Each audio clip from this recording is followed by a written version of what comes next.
Assalamualaikum warahmatullahi wabarakatuh. Saya Aisyah Rizkyani, kelas 11 IPA 2, akan mempresentasikan tentang pelanggaran hak asasi manusia dalam perspektif Pancasila. Hak asasi manusia adalah hak dasar atau hak pokok yang dibawa manusia sejak lahir, yang berarti sebuah konsep hukum dan normatif yang menyatakan bahwa manusia memiliki hak yang melekat pada dirinya, karena ia adalah seorang manusia. Hak asasi manusia tidak dapat dibagi, tidak dapat dicabut, serta saling berhubungan dan bergantung. Hak asasi manusia dan Pancasila, ideologi, kebudayaan, dan nilai-nilai khas dimiliki setiap negara.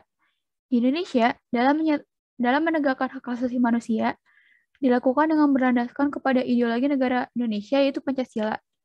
Pancasila dan hak asasi manusia yang terdapat di Indonesia memiliki hubungan yang akan dijabarkan sebagai berikut. 1. Sila ketuhanan yang Maha Esa. Seluruh warga negara diberikan hak untuk memeluk agamanya sesuai yang dikehendakinya. 2.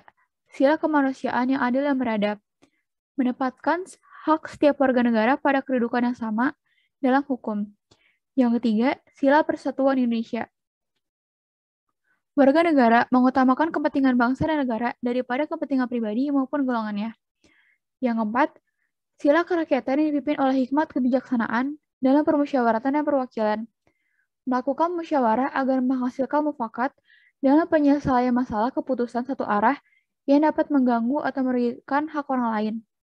Yang kelima, sila keadilan sosial bagi seluruh rakyat Indonesia, yaitu adanya keadilan dalam penegakan hak asasi manusia yang ditujukan untuk kepentingan umum tanpa adanya perbedaan atau diskriminasi antar golongan. Penyebab internal pelanggaran hak asasi manusia. Yang pertama, ada sikap egois dan mementingkan diri sendiri. Yang kedua, ada rendahnya kesadaran hak asasi manusia. Yang ketiga, adanya sikap tidak toleran. Dan yang keempat, adanya sikap tidak menghargai dan menghormati sesama. Penyebab eksternal pelanggaran hak asasi manusia. Yang pertama, ada penyalahgunaan kekuasaan. Yang kedua, ada ketidaktegasan aparat penegak hukum. Yang ketiga, ada penyalahgunaan teknologi. Dan yang keempat adalah kesenjangan sosial dan ekonomi yang tinggi. Bentuk pelanggaran hak asasi manusia yang sering terjadi adalah sebagai berikut. Yang pertama ada penyiksaan. Penyiksaan adalah suatu tindakan yang dilakukan dengan sengaja hingga menimbulkan rasa sakit atau penderitaan, baik secara jasmani dan rohani. Yang kedua ada diskriminasi.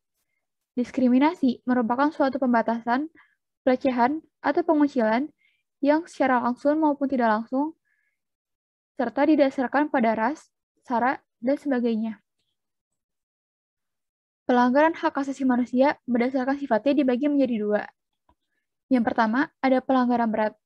Pelanggaran berat merupakan tindakan yang melibatkan pembunuhan, perampokan, penganiayaan, penyanderaan, dan perbudakan. Yang kedua, ada pelanggaran ringan. Pelanggaran ringan merupakan di mana sebuah tindakan seseorang yang tidak mengancam jiwa atau nyawa seseorang. Contoh kasus pelanggaran hak asasi manusia yang pernah terjadi di Indonesia. Yang pertama adalah pencemaran Laut Timor dan pembakaran hutan di Jambi dan Riau. Yang kedua adalah kerusuhan Tanjung Priok pada 12 September tahun 1984. Yang ketiga adalah penyerbuan kantor Pantai Demokrasi pada tahun 1996. Yang keempat adalah penembakan mahasiswa Universitas Trisakti pada tahun 1998. Dan yang kelima adalah penculikan aktivis pada tahun 1997 sampai 1998. Upaya yang harus dilakukan adalah 1. Pembentukan Komisi Nasional Hak Asasi Manusia di Indonesia. Kedua, pembentukan instrumen hak asasi manusia. Ketiga, pembentukan pengadilan hak asasi manusia. Dan yang keempat adalah meningkatkan kualitas pelayanan, pengawasan, dan menegakkan demokrasi. Sekian dari saya, kurang lebihnya mohon maaf. Wassalamualaikum warahmatullahi wabarakatuh.